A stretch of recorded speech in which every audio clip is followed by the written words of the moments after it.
and power. Wanna see you locked up or shot up. Locked up or shot up. Locked up or shot up. Hoes only down for the money and power. Money and power. Money and power.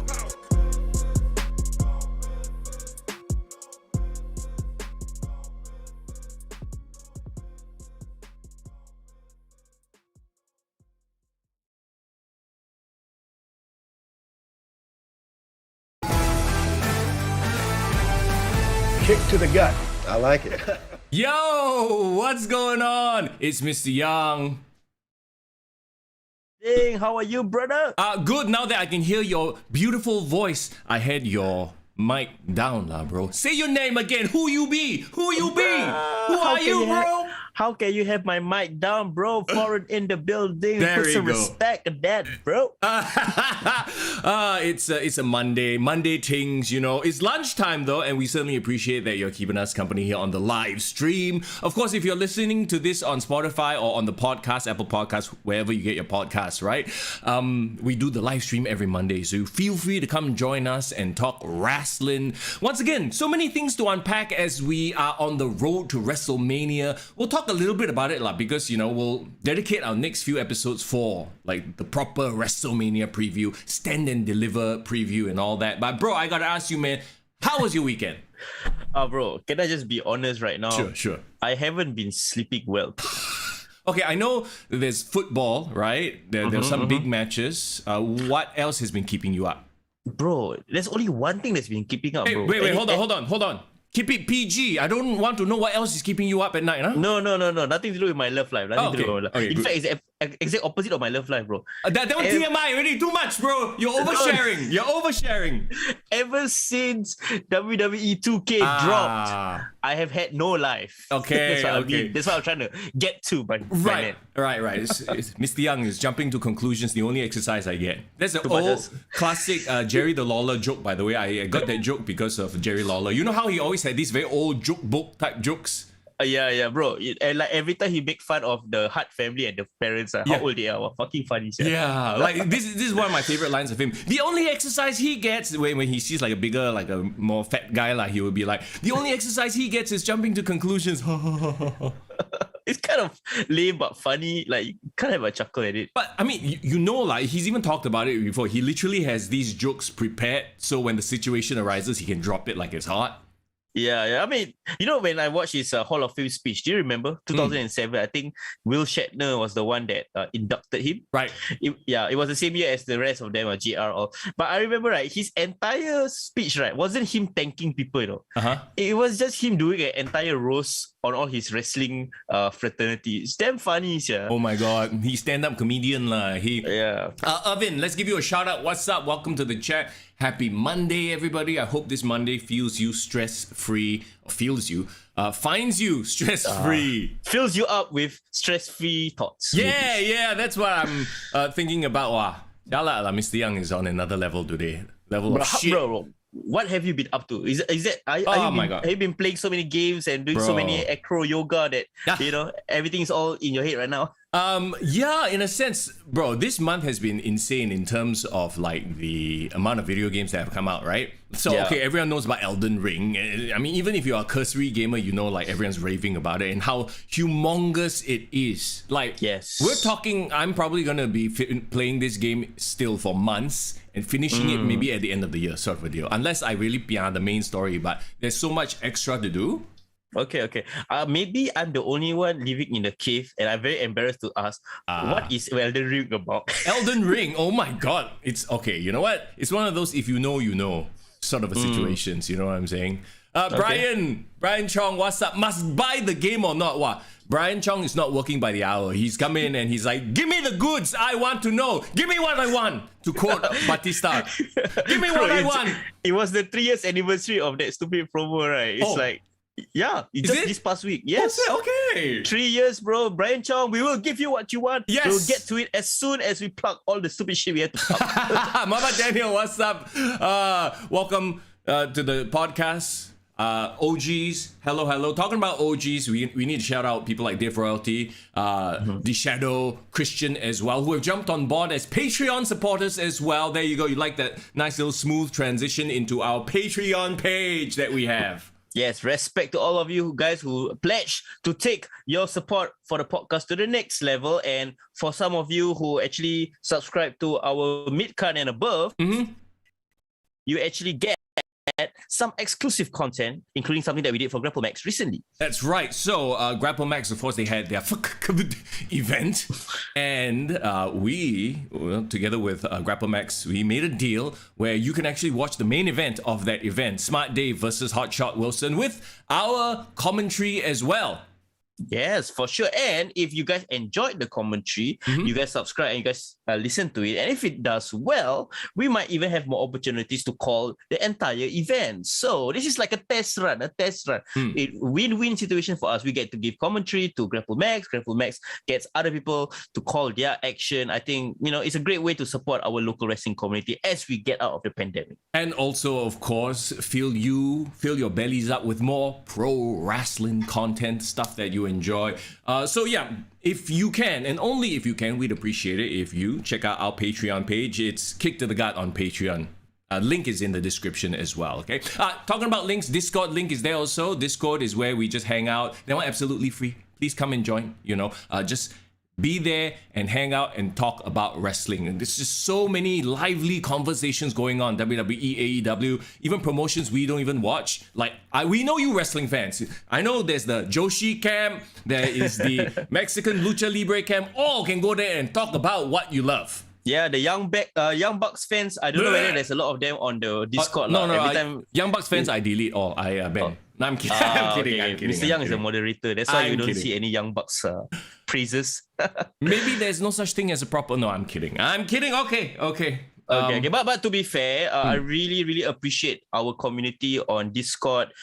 Sometimes you're so busy, caught up in our day. It's really nice. Like when I take a break, I just switch on my phone. I look at Discord. Wow, all the wrestling news, all the wrestling commentaries are being discussed among the listeners, the people of the Discord community. Exactly. So like, I feel like it's like a great kind of vibe to have. And here's the thing, like I actually talking about. Like maybe the first thing we want to bring up today, right? I found out about it on Discord itself, lying in bed late at night.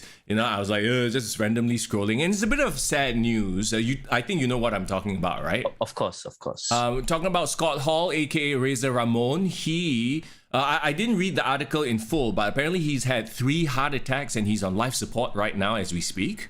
Have you? I've never actually heard of people getting multiple heart attacks at the same time. Is it something is it a rare situation? Apparently it can happen, but like I said, our thoughts and prayers, well wishes, go out to Scott Hall, aka Razor Ramon, his friends and family and all that. We here, of course, as wrestling fans, we remember him from, I remember him from the 90s, right? As Razor Ramon, the guy who put over 1-2-3 Kid, had amazing matches. Like, see, when I look back, like I feel like he's one of those guys that was, I don't want to say overlooked, but he was never the main guy. He never won the main championships. It was always Kevin Nash, Diesel, right? Yeah. In that clique. It's crazy to think he never even had a WCW championship run. Yeah, exactly, right? And just to think about it too, like, I mean, he is one of those guys that you could always depend on to tell a great story in the ring.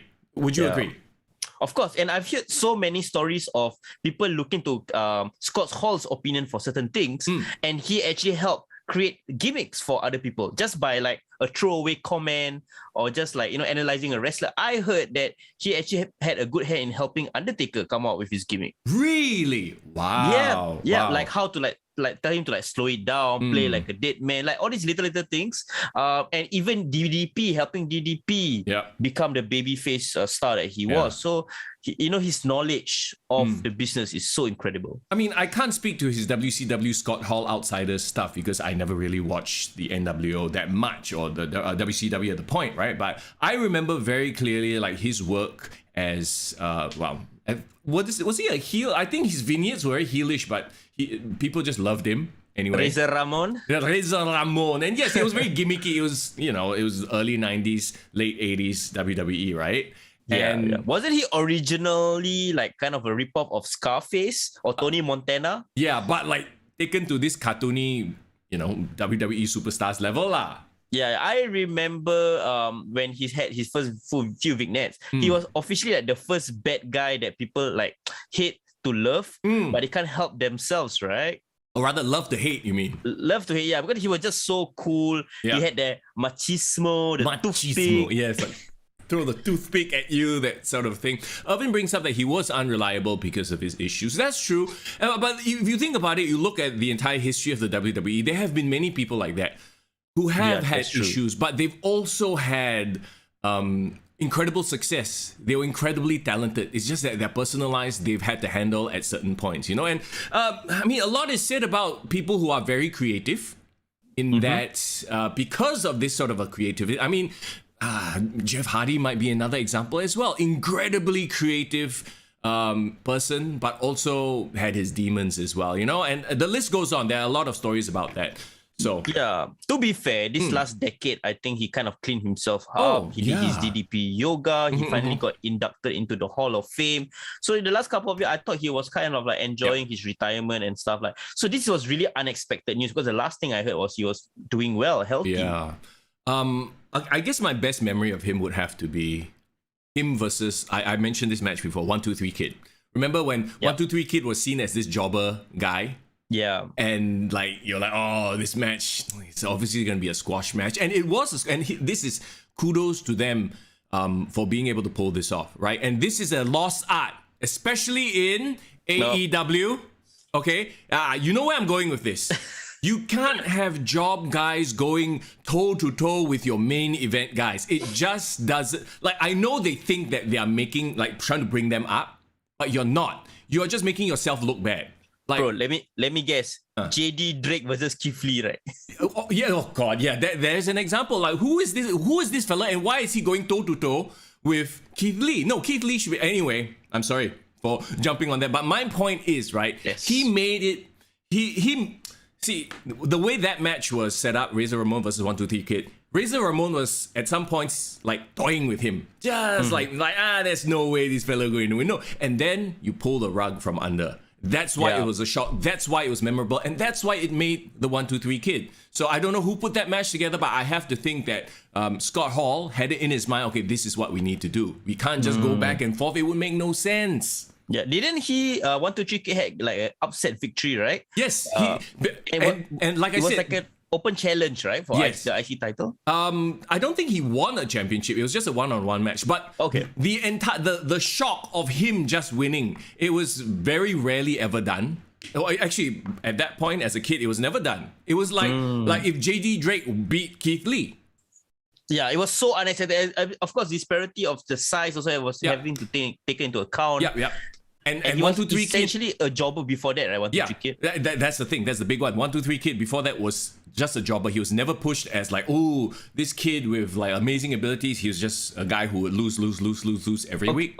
Okay, maybe like a modern comparison. Like, what if it was like James Ellsworth having an upset victory over Roman Reigns? Okay. maybe. I mean, they tried to do it. Remember James Ellsworth versus AJ Styles? Didn't he pull off a cheap victory as well? Yes, cheap victory, but it was non-title. It was just like some random SmackDown episode. So Moxley had a point now. Yeah, so this is sort of like a comparison lah. But I don't believe there was any interference, and he sort of just rolled him up after the heel was being too cocky, overconfident. It cost him. You know what I mean? Yeah. Well, shout out to our community for like bringing us this news. Of course, this is a developing story. We are really, really hoping that Scott Hall pulls through. I mean, he's one of the legends. I just watched Monday Night Wars on WWE Network like a few weeks ago. I just had it on the background while I was doing work, and like watching back like the entire outsider story, like wrestling felt so newsworthy at that point in time, and Scott Hall had a huge part to play in that. Yeah, I mean, a lot is said about the fact that the internet has spoiled a lot of things. Nothing is really truly newsworthy anymore. Speaking of newsworthy, okay, once again, well wishes, prayers, and thoughts go out to Scott Hall, friends, and family as well. But now, talking about newsworthy, this fellow went from newsworthy to like fallen off the cliff. What has happened to Cody Rhodes. Okay, I just wanted to bring that up because I don't know if you felt the same way. I just randomly thought about it this weekend, probably while taking a shit. But, you know, like what It's happened? always Mr. Young's shit thoughts. Yes, shit talks, the best things, inspirations come out. Has anybody had like so much hype, like, oh my God, so much chatter, and then all of a sudden it just falls right off a cliff? Like, nobody's talking about Cody Rhodes anymore. Nobody gives a crap. Like, I don't think he's gonna, even if he did jump ship or try to do a deal with WWE, I don't think he's gonna show up for WrestleMania. Nor is he gonna go back to AEW. But that's the point. Like, I feel like maybe if you look at it objectively, maybe he just let his contract expire and just wants to take a break from wrestling. Like, I mean, that could be a very selfish thing on his part because he's like as high buzzworthy as he is right now. Yeah. But maybe a part of me thinks that this could be like CM Punk in 2014. But at least CM Punk, didn't he tell everybody what he was gonna do? Or he just left? He just left and he went radio silent for a year until he came back and did that podcast with Colt Cabana and like fuck everyone up. But he just walked away without any explanation. And one reason why I'm thinking this way is because in his final promo, remember the one when he pulled out the ladder? Yeah. And like he wanted to challenge Sammy Guevara. Didn't he reference CM Punk in his promo? Oh yeah. He talked about how like, yeah, he might be the one that was a revolutionary, but I was the one that kicked open the forbidden door. So I feel that has a lot of truth. Like I think Cody Rhodes is a sensitive man. He really wants to be loved, bro. Like he's like Shawn Michaels from the 90s, you know what I mean? Wait, he's a sensitive boy and his feelings have been hurt by the AEW audience, so he's just gonna take his ball and go home. Is that it? Maybe he is the one that really has deep thoughts, bro. Okay, I feel like, you know what has happened? He tried to play AEW against WWE, and all these talks of like, yeah, he wasn't really in AEW there's obvious camps, right? There's the elite camp where they play their whatever bullshit nonsense masala basically, and then there is Cody and his overdrawn out storylines. It's called the Codyverse, bro. The Codyverse, right? And maybe Tony Khan just had enough of it. It's like, okay, we won't renew, blah, blah, blah, that kind of thing, right? Cody was asking too much. And then he's negotiating between the two. And now he's negotiated himself out of a job. Yeah. Bro, look at it this way. You watch one episode from AEW in 2019. He was the top babyface. Yep. He was having long promo segments. He was highlighted fighting Chris Jericho. It felt like it was his company. Yeah. But then in 2021, 2022, Cody barely even figured in anything prominent, or like whenever he had some rivalry, it was the shits. Maybe. So it's really the slow decline of Cody Rhodes as AEW gets more successful. Irvin says he lost his smile. Maybe the more success. Okay, how's this? I know it's a mean thing to say, but the thought just entered my mind. Maybe he's just not as main event as he thought he was. He was main event. He was the head of the company when they had nobody. Now they have bona fide stars, and he's slowly seeing himself slide down the totem pole. Maybe Tony Khan is seeing him and he's like, okay, maybe he's not worth that much. I wonder, right, is like okay, you know, like how Chris Jericho tries to stay relevant in AEW by keep like leeching on like the current top stars like Eddie Kingston or whatnot, right? Did Cody Rhodes like maybe try to like pitch like, hey, can I do a rivalry with like Bryan Danielson or CM Punk? But then, right, those stars like turn him down. He's like, I don't want to work with you all. Yeah. And then he's looking around. I only have the new guys to work with. Never mind, I'll go back to WWE. But see, that's the thing. Like, I feel like he's completely negotiated himself. His self-value was too high, so he tried to play that off. And then both WWE and AEW looked at him and went, nah, you're not worth that much. And now he's stuck without anything. There was also reports that apparently his stocks with WWE kind of cooled down. Like it petered out, didn't go anywhere.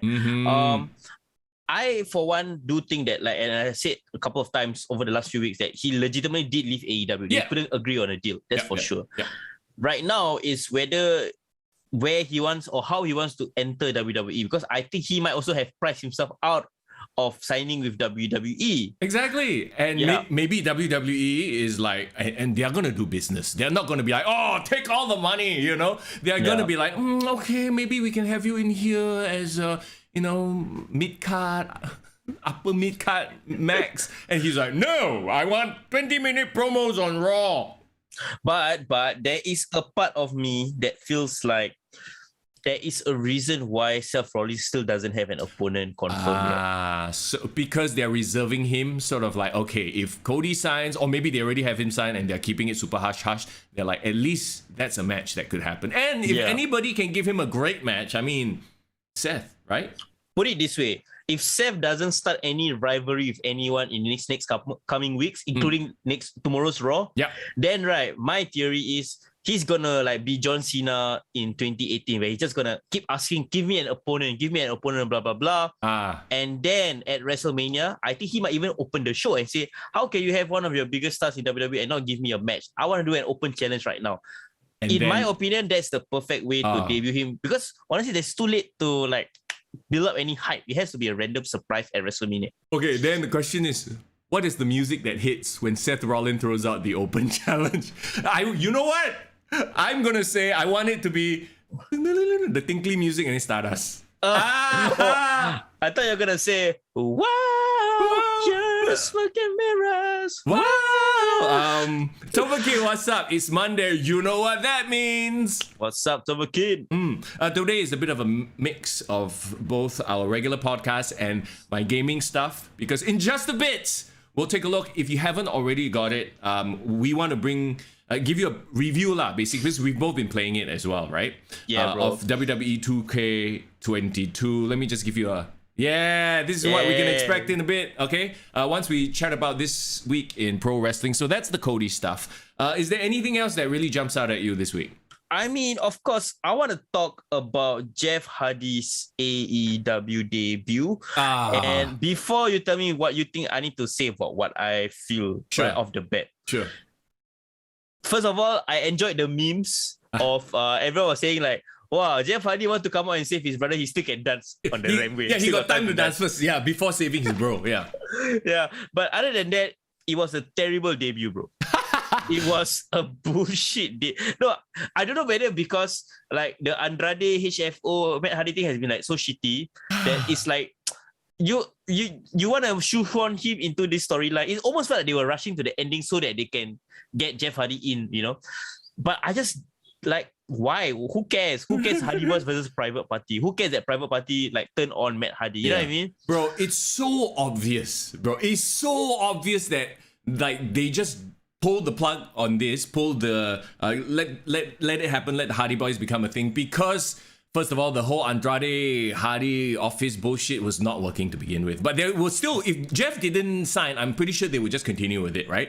But because like, okay, Jeff is coming in and they probably are like, okay, let's just hand this whole stable over to Andrade now. Now Andrade settled with a bunch of, you know, Butcher Blade and Isaiah Cassidy and whatever the Private Party people, right? Yeah. So now, instead of building his own faction, he bought over the faction and kicked out. So in a sense, I guess it kind of makes sense, but they just did a terrible job of telling that story.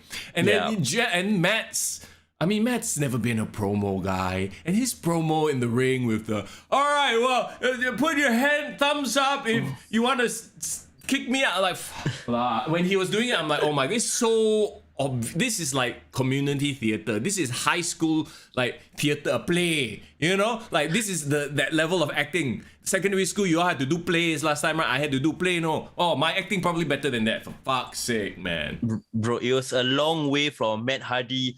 The Wonder.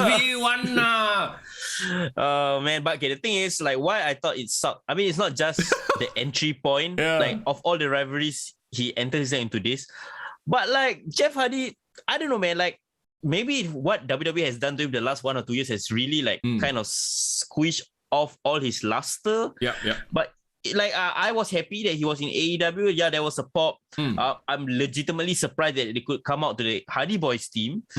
But like, yeah, it was okay. Like in my mind, I thought like Jeff Hardy and Darby Allin like facing off each other was gonna be a bigger moment. But maybe, I don't know, like, it just didn't feel like, I wasn't that excited for it. And if you watch Rampage, which I'm assuming you didn't, Hardy Boys appeared, they wear the full, like, Hardy Boys gear at the end of, like, a match between, like, I think it was Darby Allin and Sting versus Private Party, right? So at the end of the match, the conclusion, they came out. They came out and they looked good. I was like, oh, this is like a throwback. What is going to happen? You know what they did? They just stood on the rooftop. They just stood at the top of the stage and just stared. And that's it. And the segment ended, bro. Did Jeff dance? No, they just came out. Okay, they just did like, they did whatever it is. He was wearing his fishnet stockings, his popular one, old school. But then both of them just like stand on the stage and they were looking at the two teams lah. And they all stare at each other and the segment ended just like that. Okay, are we seeing Hardys versus Darby Allin and Sting next then? Is that the... I mean, you could draw the parallels. Like Darby Allin's style is obviously, inspired by Jeff Hardy, right? Yeah, definitely. I don't know whether it's going to be a rivalry between them or are they going to ally themselves against the Andrades and his private party? What I'm seeing is they'll probably join forces to fight Andrade and his bullshit faction, but at some point they have to fight like a respectful, I respect you, I grew up watching you, so I want to test myself sort of storyline. I feel like that is going to happen. And I'm sorry lah, but anytime there's a guy that debuts and then he shows up on Rampage, immediately I file it in the okay, they have nothing to do with him. I mean, it would be cool. Like I want to see the Hardy Boys like run through the tag team roster, like just have kick-ass matches here and there, because I think at the end of the day, Matt Hardy can't really do much. Jeff Hardy can barely do his stuff. Yeah, he can dance. So they're gonna just be a veteran lah. But then like I wouldn't want them to be alone also, because they're not. I don't think they can cut it as a single stars anymore as well. I really felt like it was because the rumored like debut was going for so long already. Like everyone knew he was going to show up. It could have been at a better position. Like the whole Hardy house office thing is just it stank. It brought the whole thing down. Like I almost wish that Hardy got beat up, Matt Hardy got just destroyed by Andrade and group, and then he disappears for a while, and then they show up a few weeks later or something like that, Oh man, Irvin has the best description of this whole situation, and the crowd goes mild. Which is sad. It's the Hardy Boys, man. Come on. Remember when the Hardy Boys just randomly showed up at WrestleMania and won the tag team titles? Oh man, the reaction was amazing, bro, that night. It was huge, right? So I don't know. I think Matt's best stuff was really the Woken stuff, because he was just so out of his delivery was very theatrical because he committed himself to it. Yeah. I think that style suits him best. Like he's crazy because when he tries to do normal promos, it doesn't work. It sounds like that. Stilted. I believe, right, that whole thing, that reincarnation of broken universe, blah, blah, blah, actually added longevity to his career. Because I thought in the 2010 he was getting stale. Yeah. No, there was nothing left to do with him. Absolutely. But and then he tried to reinvent himself with the Hardy House Office, and that one just stank. The high heaven. Yeah, it didn't work. So like, you know what? Just go crazy with. Honestly, save their bodies. Don't do crazy ass shit anymore. Just have segments of them like acting out in the house, in the Hardy household, and just being all theatrical. You know what? It will be a nice segment on AEW to enjoy. Like, okay, it will be the visit. Excuse me, I'm trying to have my lunch. I'm eating. No worries, bro. Please carry on. Tau sa pao, everybody. Tau sa pao day. Okay, go. I know it will be divisive. Some people hate the theatrical, nonsensical, like broken stuff. Some people love it as well. If anything, A, they preserve their bodies, like you say, and B, it keeps them away from the ring enough so that when they finally do, build up to being in the ring, at least it's something, right? Yeah, that's true. And speaking of like. There was disappointing debuts, but I think there was some really, really good ones coming out of Revolution. Okay. I personally was a fan. Some people said that the promo was a bit too long, but I really liked it. William Regal having his promo coming out of the tag team match between Bryan Danielson and Jon Moxley. They are officially, I guess, a team, a faction with William Regal as the manager. What's your thoughts on that segment, bro? I think it's great for the tag team division that severely needs some veterans. And I'm pretty sure that that's what Daniel Bryan or Bryan Danielson's, what he wanted to do is go in and he's probably looking at the tag team division going, we have so many good tag teams. Why is the tag team division shit? Well, it's because the Young Bucks have been, taking charge. Well, now you have a proper and actual guy who knows how to do pro wrestling and not spot fest. Can you imagine Bryan Danielson every time just like shitting down on Young Bucks? Like Young Bucks want to pitch an idea. No, that's dumb. No, that's dumb. No. This Okay, is I'm sure different. he's a bit more PC than that, but how long before the Young Bucks leave?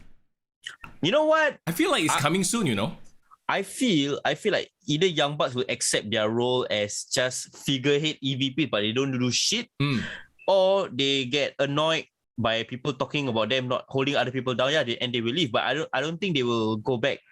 I don't know whether they will go back to New Japan, but I think they will just be their own businessman. Yeah, which is what they've done their entire career, right? Some people are just like that. They just can't work in a group in that way. Like, it's not that they hold people down. They don't know any other way of bringing them up. They don't, like, you know, and they refuse to be, you know, some people are like that, right? Like, they're not necessarily bad, but at the same time, they only know how to do things one way, and they die. No, this is the way I do things, right? There are a lot of parallels to real life in the working place and stuff like that. So, like, I don't think they're necessarily holding people down because they have taken losses. They have gone in there and had 30-minute matches with job guys to make them look good. But like we talked about earlier, that's not how you build people. That's not how you get people emotionally invested in the underdog. Because if they are on the level of the main guys, then they're not underdogs. They're just boring guys who are good. Yeah.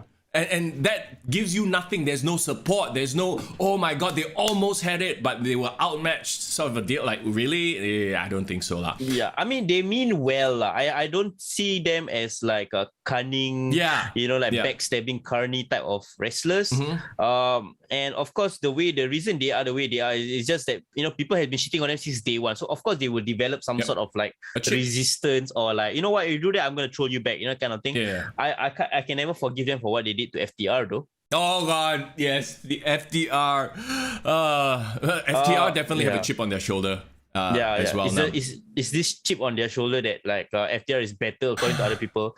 But they are. Why can't they just accept it and just like move on? You know? Well, it's not about being better or not. It's about telling the stories, right? They're two very different tag teams. It's like comparing apples and oranges. Yeah, they're both fruit, but they both serve different purposes. People like different things. Anyway. But to my main point, William Regal's promo was amazing, and I think he's such an asset to AEW. All the more I want to see William Regal not just be, you know, like a manager. I want him to be an authority figure for AEW. Oh yeah, you mean replace Tony Khan and his fumbly bullshit? Yes, definitely for sure. And a part of me kind of wants to see William Regal like roughhouse it with like other wrestlers as well, because I kind of like that violence that he kind of showed in Revolution. It's gonna be an amazing fact. It's gonna be my new favorite thing in AEW right now, bro. Can you imagine? He like the principal who doesn't take shit for anybody, and people like step out of line, he slaps them or whatever. Like, you know, he could play that role, but somehow I don't think it's gonna happen. He's a manager. He's in charge of Mox and Danielson, so I think that's his role, maybe as a faction head, but not as the head of a company. And look, let's face it, Tony Khan is living the dream of his life. He's not going to give it up. Maybe in a few years when he gets bored of it, then he'll give it up. But right now he's like, fuck yeah, I'm in front of all the fans announcing big shit. I'm like the Shane McMahon. The name on the contract is a like, okay, yeah, we get it. All right, you're a mark. Like, we're all marks here, but at some point you have to be like, no, I'm a businessman as well. Do what's right for business and step aside and let William Regal or let Paul White, let Mark Henry, let Tully Blanchard, I don't even care if you put Jake the Snake as an authority figure. As long as you have somebody who people respect in the wrestling business as a veteran, be the figurehead, it will make more sense than this like nerdy guy who's, you know, who just happens to be a billionaire. But you know what I mean. Yeah, of course. That's the point. Like, you're here to watch a wrestling show and to get entertained.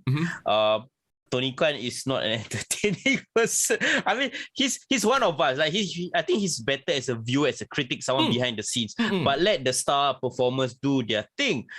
Speaking of factions that work and didn't work, what's your thoughts on the Jericho Appreciation Society, bro? The entire segment. What is your thoughts on that, bro? It fits into Jericho's MO. He's done shit like that his entire career. Remember, Jericho used to have Jericho Personal Security, like.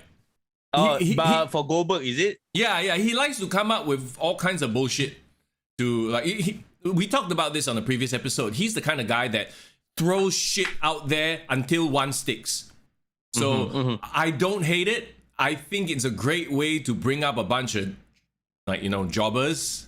Yep. It's weird. Okay, everyone expected the heel turn, right? He didn't shake Kingston's hand at Revolution. On Wednesday, he kind of teased like finally shaking his hand, and then the 2.0. And I tell you, bro, that guy really looks like Zac Efron with a square head. Please, you all look at it one time, you cannot unsee it. But anyway, 2.0, and Daniel Garcia, joins them.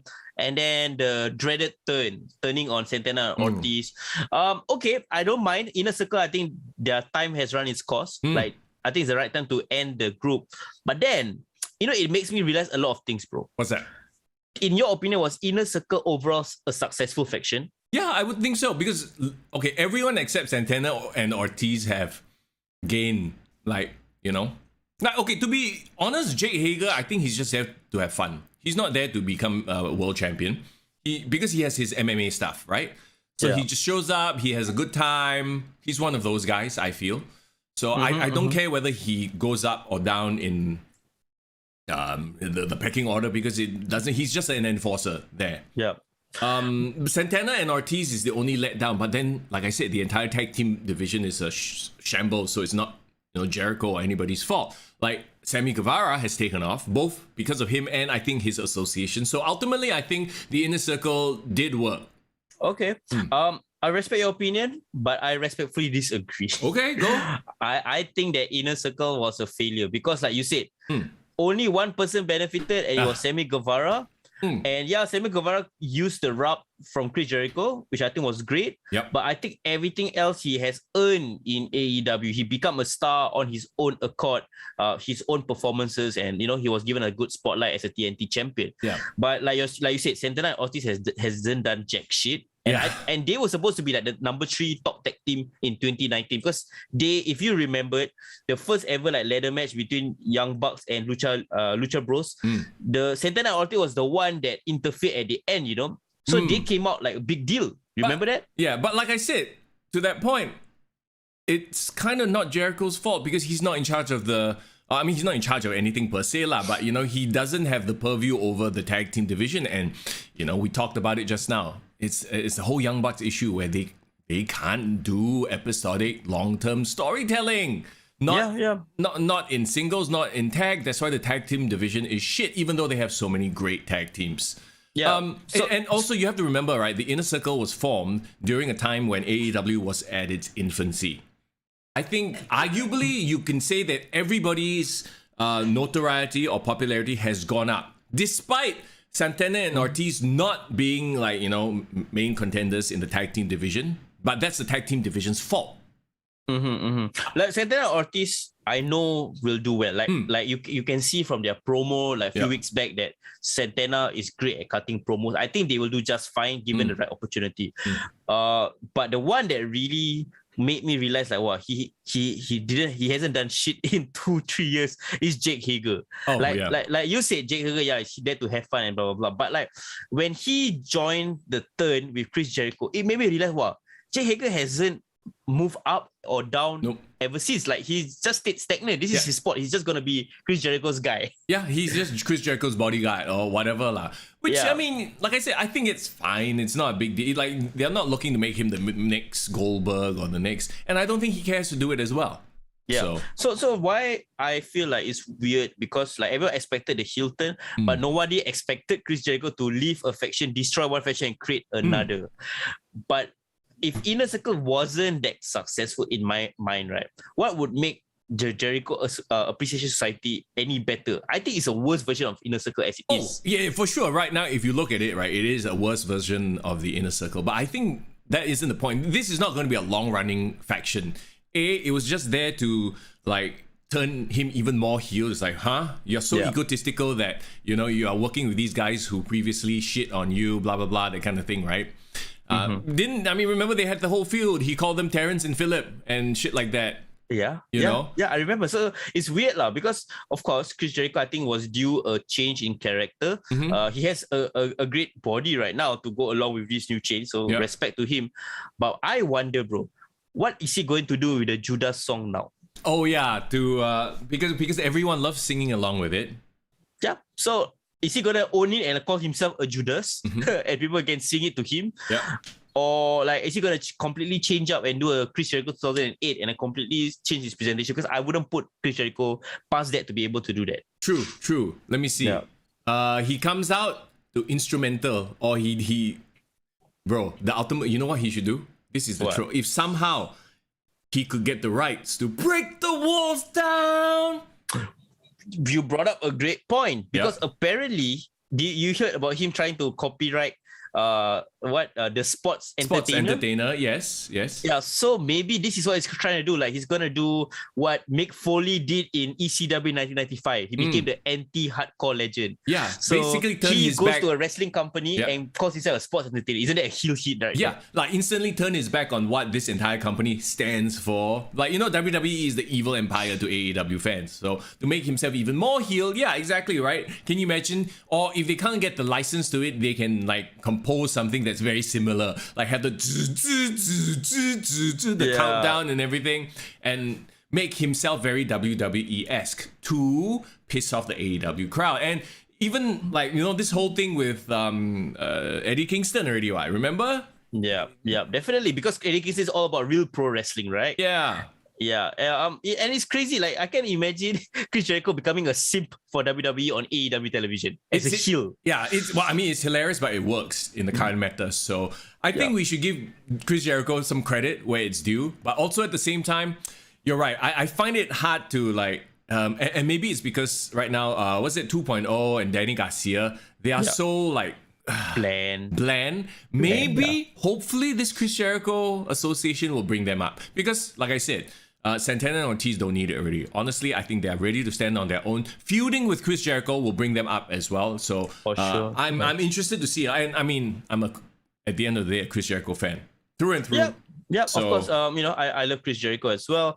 One thing I am interested to see, just a couple more points from AEW before we jump into WWE 2K. I hope people are not waiting for that too long. I am loving Wardlow's official babyface turn and official babyface interview to kind of justify his turn, in my opinion. What about you? Like his remember that promo he did? He talked about like he did it. I did it for the money. I have a family to feed. I see where they're going with all that. You know, maybe not have him cut too long promos, because it got a little bit draggy, I felt. Like I get that they're going with the heartfelt thing, but he is not at the point where he can really sell that emotionally. Yeah. I like that he showed a bit of like vulnerability. Yeah, now we understand his motivations, character motivations, right? Definitely you want to root for him. But then when he ended it and say like, this is Wardlow's world right now, like I want more of that. I want more of that menacing, or what's going to happen now that Wardlow is unleashed. And they had a very interesting way. Like I like how they approach this potential rivalry with MJF, which is not what WWE would do. WWE would straight away, MJF, I'm gonna beat your ass. Let's fight right now. Next week, blah blah blah on Raw. But for him, he said like, because of my association with you, my respect for you, I agree. If you can let this go, and we can go our separate ways. So he tried to be the nice guy, but we all know that MJF will have nothing of it. So. MJF, that's probably how the storyline will unfold, right? MJF will be like, no, you still work for me, blah blah, and most likely he's going to screw him out of the TNT title.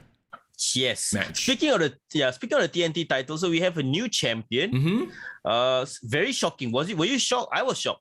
I was shocked, but then after that, I went, because they wanted to set up Wardlow versus Scorpio Sky, ma.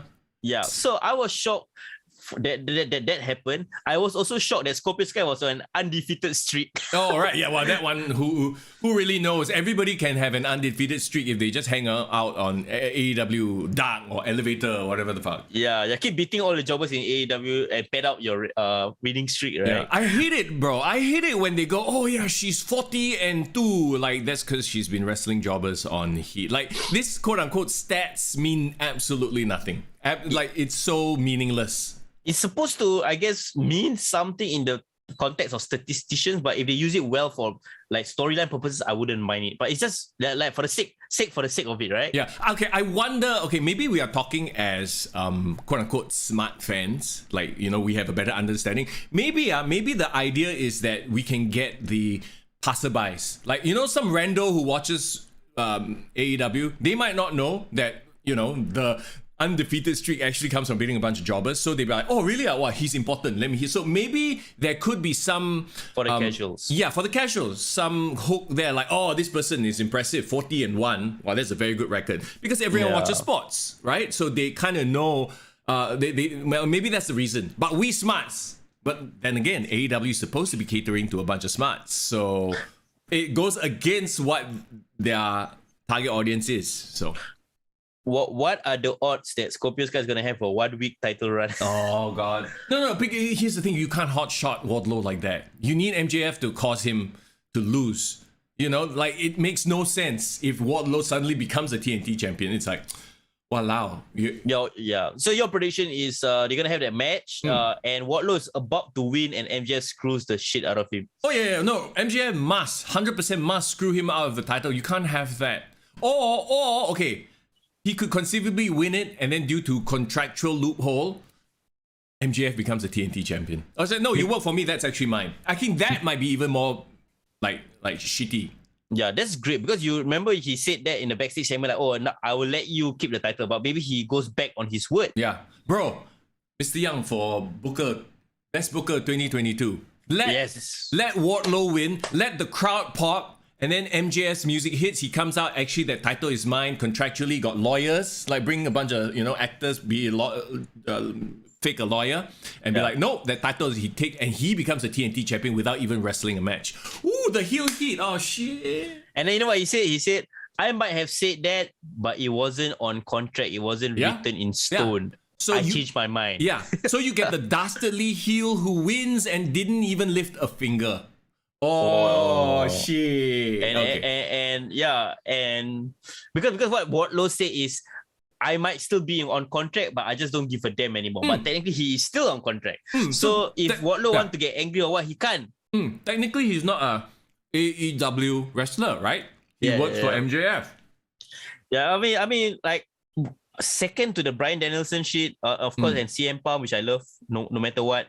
Like this is the most interesting thing. Like Wardlow is like, he has won me over as a wrestler, as a personality, as a human being, even because I see his interviews and stuff like. He has the potential to be like AEW's Batista, bro. They just have to ride this rocket ship, bro. You know who they have to thank for all this? CM Punk. Let's face it. If the MJF CM Punk stuff wasn't so hot, Wardlow's face turn also will be like, okay lah. It would still be good. It won't be great. Now, because MJF and CM Punk had this ridiculously hot feud, I dare say feud of the year. And it's only... Early contender. Contender for feud of the year. I don't see WWE topping that, honestly. Yeah. If anything, maybe CM Punk can top himself later in the year, right? But right now, like, I honestly feel that CM Punk, MJF, they need to distance themselves. Even though they only had 2 matches, technically they can revisit this sometime down the road, maybe closer to a pay-per-view. Yeah. But right now they just, it's settled, it's done already. CM Punk had his win. MJF has literally stuff to deal with in Wardlow. And now that MJF is super hot because of the feud, it's like what they say lah, a high tide raises all boats. Right now it's high tide in AEW. Thank goodness for someone like CM Punk. He's brought out MJF, now MJF will bring up Wardlow, working with Wardlow. So I foresee a lot of power bombs in Sean Spears' future. Speaking of elevating people, you know what? I think CM Punk even elevated Sean Spears, bro. He's actually entertaining right now. Okay. Yeah, honestly, but to the point you're saying, like, I am curious to see what happens to CM Punk going forward because his future is a bit unclear. Because I would love for him to challenge for the AEW title, but I think it's too soon to have a babyface versus babyface. Yep. So I really do not know, but I am excited to see Dynamite, and of course, Dynamite, bro. Like Dynamite is just somebody. It makes me want to watch wrestling. So you have that. That's a funny thing right now, right? Dynamite, I agree with you, is the best show on my wrestling week. I actually make a point to watch Dynamite, because like I said, I've said this before. There's good and bad, but at least it's a roller coaster. It's up and down. Right now, when I watch Raw and SmackDown, really, it's a flat line. It's meat. It's just meat. Yeah, it's just things happening. It's like, okay, it's like eating a meal with only rice. That's it. So you will get full. You will get you'll get satisfied. But there's no real kick, no kick to the gut. Yeah, But- bro. I mean, it's crazy because they are technically WrestleMania season. This is supposed to be the most invested that we are in for WrestleMania. Like, last year, people were excited because it was the first show coming out of a pandemic. So the buzz was going to be there. But now, it's like they're trying to sell this pay-per-view on a one-match card. Brock Lesnar, Roman Reigns, is going to be a great match. Yeah. But the thing is, they've really built it up for so much. But there's still some television left. What else are they going to do? Well, okay, so they've built all the celebrity matches as well to get the casuals in. So you got Johnny Knoxville, you have Logan Paul. and I guess Pat McAfee. I kind of see Pat McAfee as an inside guy, but they've been promoting him as a celebrity as well, which he is. Like, he's one of the biggest like sports podcasters out there. Yeah. Apparently, he's like almost like, I mean, he and Joe Rogan are kind of same circles in terms of notoriety. I mean, good for him, lah. Yeah, so there's that, and then what else is there? Like Drew versus Happy Corbin, WrestleMania. Let's go. Yeah, give it to Drew, lah. I don't want to talk about this match. I rather talk about other things on the card. Like, I rather talk about. Actually, I don't even want to talk about Charlotte and Ronda because you know where that's going. Yeah, I mean, they had a brutal backstage fight, but it feels like it was done before. Like, they did the exact same thing with Becky Lynch, right? Yes, exactly. And that's the thing. Like, problem with this WrestleMania is all the matches kind of sells itself in terms of like the matchups. In terms of the opponent, it's gonna be a great match. But there's no story within. The only rivalry so far that I see that the people are trying to make effort to tell a story is Edge and AJ Styles. Well, I mean, in a way, couldn't you say that about Sami Zayn and Johnny Knoxville? Got many weeks of interference and back and forth, okay? Storytelling, bro. Respect. Okay, I mean, respect Sami Zayn for trying his best to carry this feud, right? But Edge, I guess we can talk about it quickly. Like, him suddenly becoming Chris Jericho circa 2008 with the suit and everything, bro. Yeah, I mean, he obviously had to completely change his look, lah. He went from the grizzled grit guy to now corporate, heel.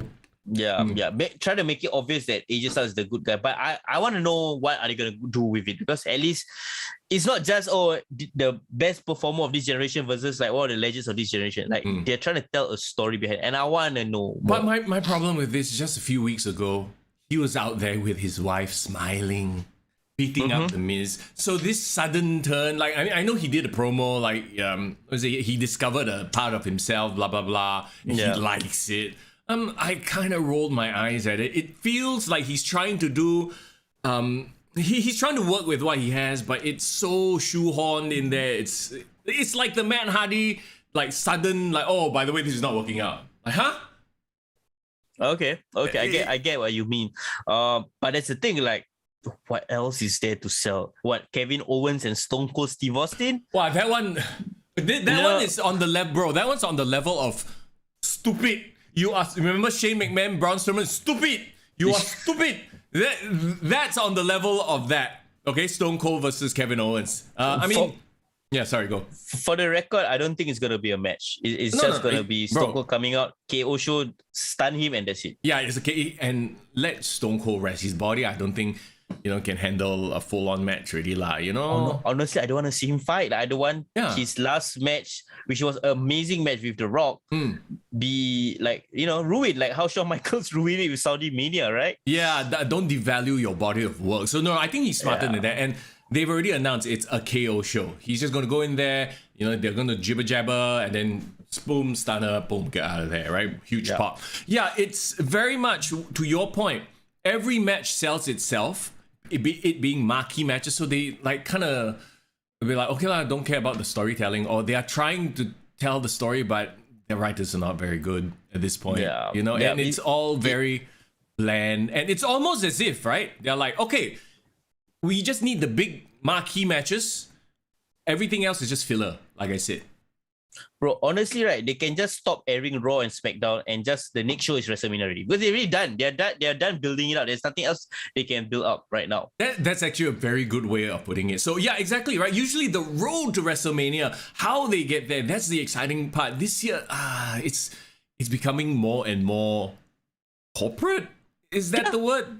More and more, let's see, here's the thing, like, I want to say more and more Disney, but I don't even think that's the case, because Disney does a very good job in leading up to all their big movies. Storytelling. Yeah. You know, not just storytelling, but through social media, through TV shows. So I'm trying to, I don't know. It's become so, it's like a factory, not the Nightmare Factory. It's like a factory. You do this, finished product. Yeah. Finished product. There's no ups and downs in between, which is great for a factory, not great for entertainment. I mean, you can ask anyone, even on the chat, like which rivalry from WWE were you most excited for? Like the most recent rivalry that you actually remember and like was hyped for? That is not Roman Reigns, Brock Lesnar, Paul Heyman. Yes. That is the only one that is like, okay, Ken. Then after that, there's no list really. There is no list.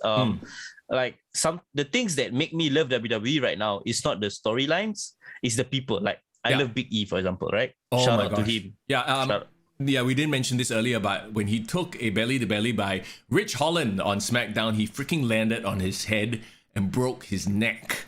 Yeah. Oh my God. Once again, yes, thoughts and prayers go out to Big E. And he even posted on his, I don't know how, obviously I've never broken my neck, right? Knock on wood, hope I never. But he's like telling everybody on social media, hey, I'm doing all right, you know, blah, blah, blah. I'm like, bro, your neck just, like, what the, man? Yeah. And the fact that he was trying to reassure his fans and his colleagues instead of taking care of himself. I mean, he cared about people enough to actually post that, like shows the kind of man he is. And you see how much love the crowd, the audience, his own friends and colleagues like gave out to him. It makes me so angry that WWE like kind of played around with his title run. But that's the thing, like I love the wrestlers for who they are in WWE. So them as people. So that being said, is that the WWE formula? Have them be larger than life? Like it's like, you know, okay, we don't really care about the storyline, but you like them for who they are. Yeah, maybe it's like the storyline has taken a backseat and it's just like, oh, this guy that you really like. Okay, for example, Liverpool versus Manchester United. You don't even have to sell. What is it about? You just watch it. Yeah, because it's Liverpool versus Manchester United. It's built-in rivalry. Well, that is bad news for WWE in the future. I feel, because it's like, okay, you know what? I'm going to draw another pop culture reference. It's like having the Justice League fight each other. It's like you will watch, but what the heck is their motivation? Batman versus Superman. The movie sells itself. Remember that movie? It was terrible, right? Yep. But Batman versus Superman, holy shit, you're going to watch. Yeah. But the reasons for them fighting, damn stupid. But you still bought a ticket. You're still going to be there. You'll be pissed off that you bought a ticket sitting in the cinema. Yeah, but who cares? You still enjoy the spectacle. Yeah, but you already bought the ticket. They already collected your money. Yeah. But that's the attitude that WWE has. Yes. We are already subscribers to the WWE network. We are already going to be buying and watching WrestleMania. Yeah.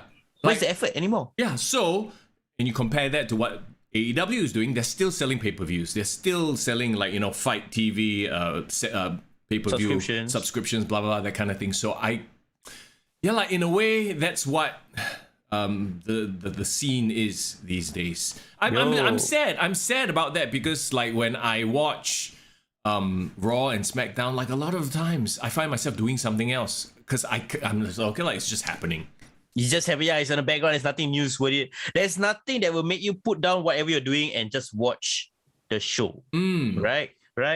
I think you are quiet because you and me saw the same thing on our chat. Yeah, Surf Wrestling just said, hey guys, I went to the meet and greet, saw Bray Wyatt at the Showcase of Legends. He definitely looks more happy. First of all, welcome to the chat. Thanks for joining us, and that is great to hear. Nice to meet you, Surf Rest. I think he's a new to our chat. Welcome to Kick to the Gut, bro. Yeah, who's Bray Wyatt? Huh? Yeah, I know, right? Maybe he will return at WrestleMania. I don't think so. He's happy outside of WWE. A little more power to him. Sir Who's, what's up, man? Thanks for joining the chat. He says, Docs said Big E will recover but may end his wrestling career too. Quite sad. Please don't be like Dross. Wow. Really? Bro. I hadn't heard about that, but that's really sad. Like paralyzed, like broken neck until paralyzed, I cannot wrestle anymore or what? I hope not. I hope no. Like at least like, you know, have his motor functions that he can, you know, carry on with life.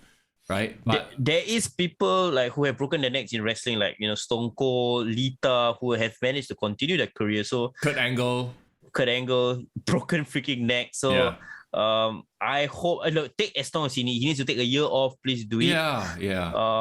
I mean, Lashley is out, Big E is out. We got a lot of big stars, like, you know, not featuring in this year's Mania. So, like, and Surf Wrestling said, talking about Bray Wyatt, right? Like, his first appearance in wrestling is a bit angry. You can tell that he is also I think he also wants to take a rest. Yeah, you know? And let them rest, like, you know, obviously the toll on their bodies. And when they come back, it's like, woo, it's gonna be big. It's gonna be huge.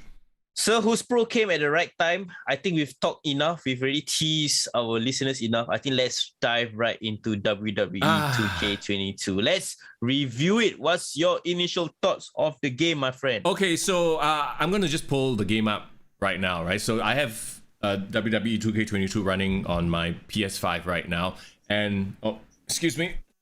Had to cough. Okay. So just off the bat, just looking at what we see right now, obviously there's the, you know, you can jump into a match, showcase mode. Let's go one by one. I think the gameplay itself is vastly improved. The fact that there are no bugs, and I know this is like, you shouldn't compare it to the worst, right? But it is what it is. We remember 2K20. No, 19 was good. Yes, 2K20 was broken, and I'm not talking Matt Hardy broken. I'm talking straight up just busted ass, right? With bugs and shit like that. So what they did, like, first of all, they squashed all the bugs. Well, most of them, I think. Visually, it looks stunning. All the wrestlers look amazing. Let me just load a one-on-one match. I guess on SmackDown. Big E, why not? Yeah, respect, might as well.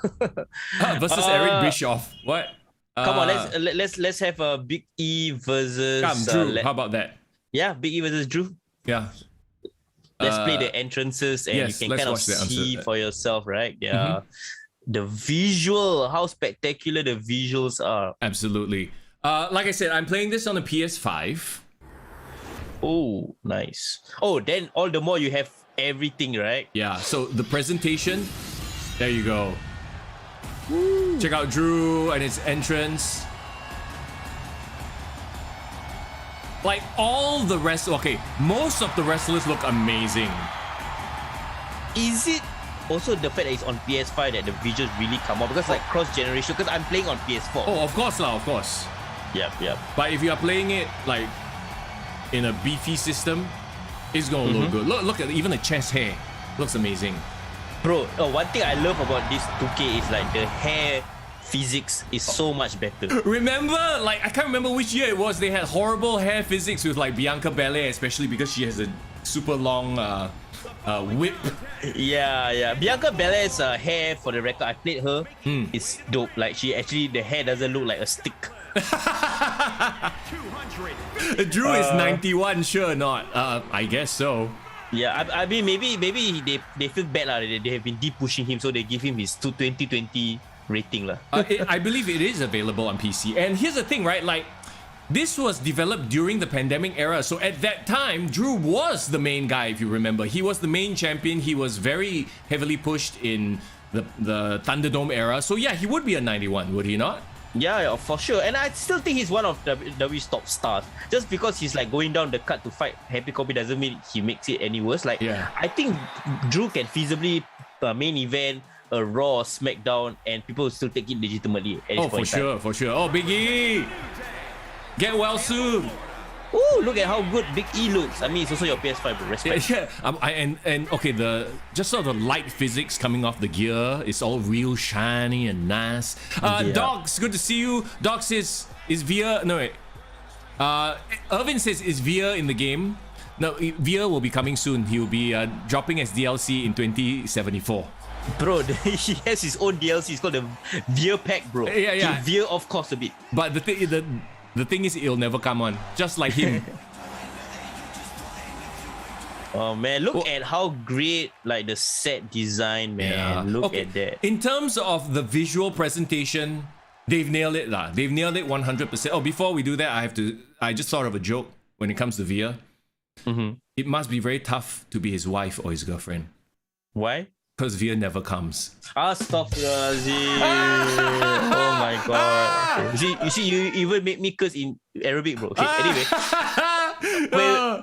Wait. Like, okay, it's great that you sit on the pause menu right now, because I think we need to tell people, for those who haven't played the game and who have played WWE 2K for the last couple of years, the physics and the buttons are completely different, right? Yeah, so the button mapping, I'm going to remove our faces for a second.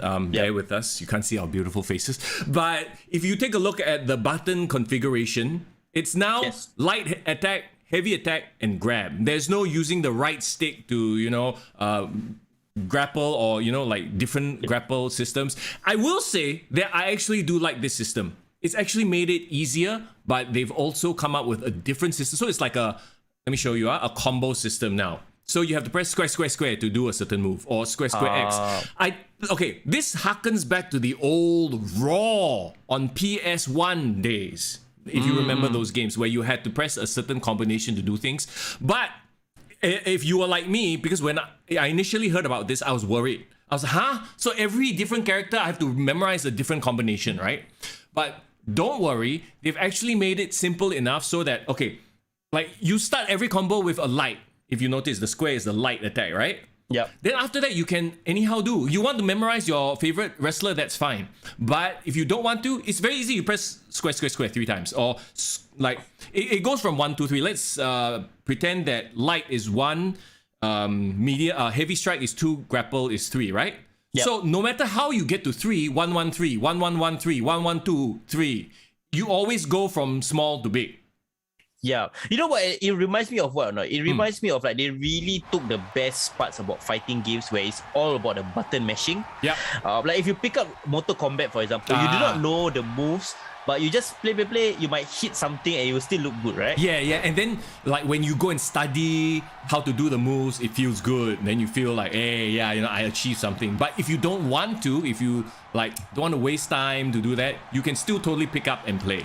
So the reversal system is a little bit different as well in that if the combo has started already, you have to guess. You have to predict what they're going to press next. So it becomes a bit of skill, but mostly luck. It's like combo breaker, right? Talking about the combo breaker. Yeah. It's like, I believe Killer Instinct, if you remember that game, they had something like that. Okay. Only in this game, it won't yell combo breaker. One thing I wasn't used to for this game, because when I started playing it, was I used to always remember triangle was always the finisher. Oh, right, yeah. And now triangle is straight up the reversal. And talking about reversals, hang on. Boom! Move out of the way. You're playing as Big E, right? Yeah, I'm playing as Big E. Getting my ass handed to me. But the thing about reversals is you have unlimited reversals.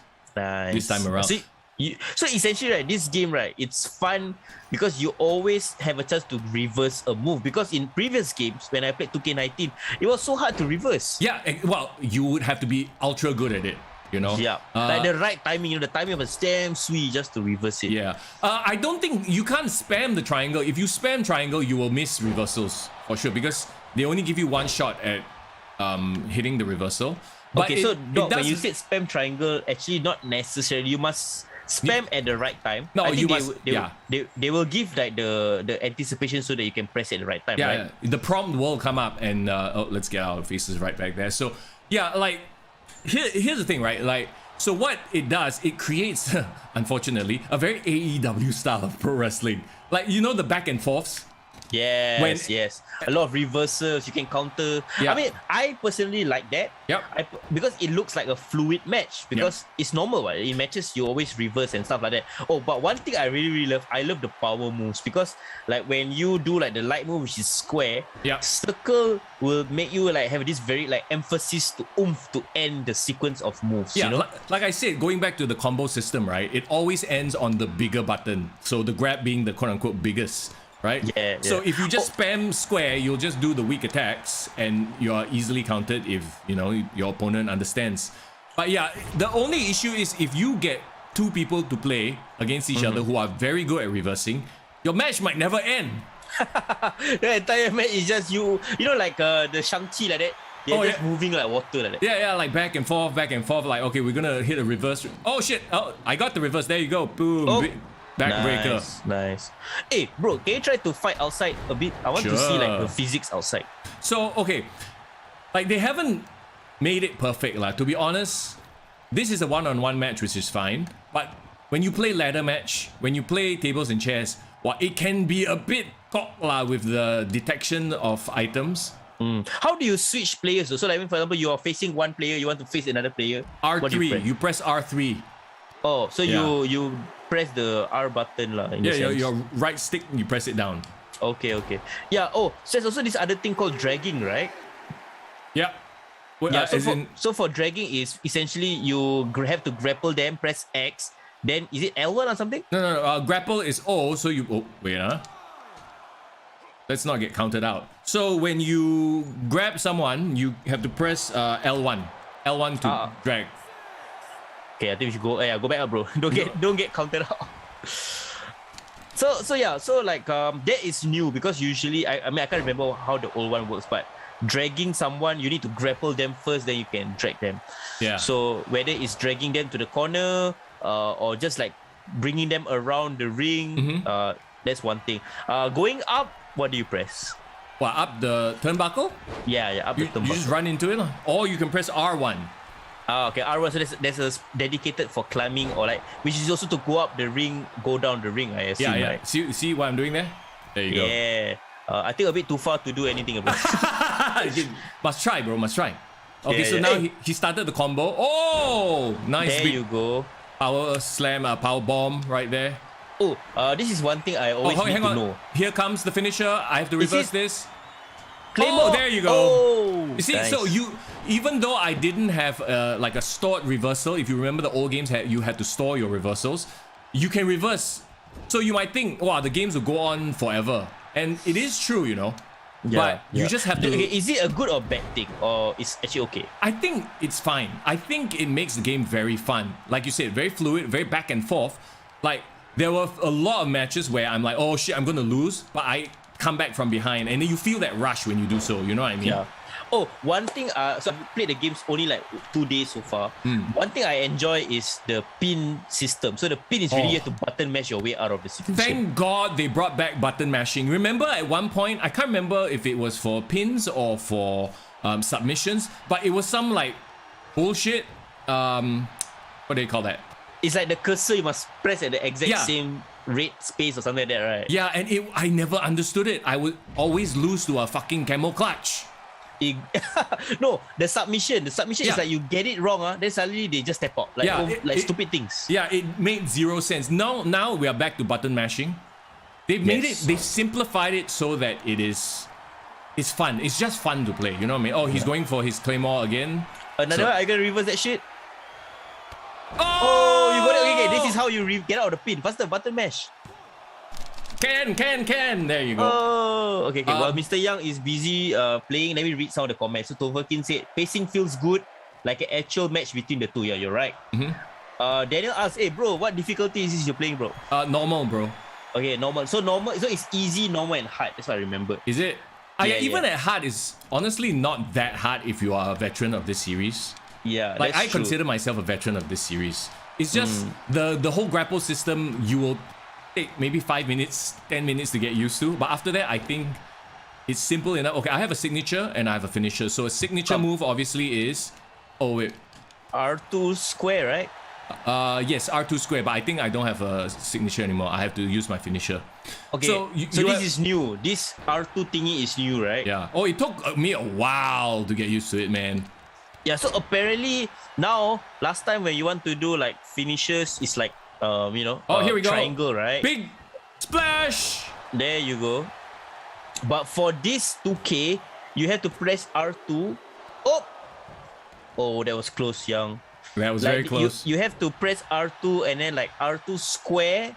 Okay, For this one signature. is very, very... You need to remember this shit. R2 square is the trademark move, signature move. R2 X. circle, right? Is the finisher. R2X is the finisher. No, Is it no? R2X is the submission, bro. Submission special. No. If your character doesn't have a submission special, then there's no submission on. Oh, I play R2 circle for my finisher. I don't know whether it's the same for you. Or not. yeah lah, bro. That's if your character has an R2 finisher, see? So, your signature is always R2 plus square, finisher is always R2 plus X. Okay. So circle is an additional finisher or what? I guess it could be if, if they ran out of... If, let's say you had two finishers that start from the same position, they might have to reassign buttons. Got Actually- it. And then if Oh I'm not shit, wrong, he just dumped me over the top. Hey bro, later you break his neck again. Hey, Choi, don't. Bro, R2 triangle is apparently like a payback or some shit like that. Okay, so right? yeah, the payback move is a holdover from the previous Only if you have a games. slot finisher or what?